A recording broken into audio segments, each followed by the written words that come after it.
దురలవాట్లు ఏవైతే ఉంటాయో అవి మనిషిని కబళిస్తాయి. మంచి అలవాట్లు మనిషిని ఉన్నత స్థానంలో నిలబెడతాయి. ఒక ఉపాధ్యాయుడు తన జ్ఞానాన్నంతా విద్య రూపంలో విద్యార్థికి అందిస్తాడు. ఆ విద్యార్థి దాన్ని స్వీకరించడానికి వినయంతో ఉండాలి.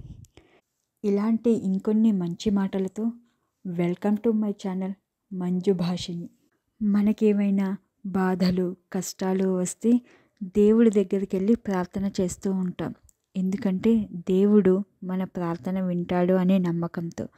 కానీ ఇతరులపై నిందలు వేసేటప్పుడు కూడా ఆ దేవుడు వింటాడు అనే నమ్మకాన్ని ఆ కొద్ది క్షణాలు మర్చిపోతాం కదా.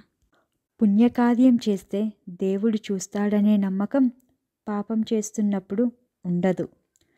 దానం చేస్తే దేవుడు సంతోషిస్తాడనే నమ్మకం దొంగతనం చేస్తున్నప్పుడు ఉండదు కదా. కష్టాన్ని దూషించక దాని నుండి ఎలా బయటపడాలి అనే మార్గాన్ని ఆలోచించాలి. కష్టం నుండి అనుభవం ఎదుగుదల లభిస్తాయి.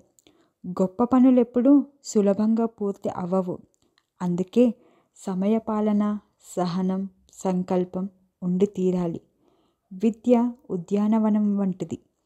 సాగు చేయనిది పంట పండదు. కష్టపడనిది విద్య రాదు.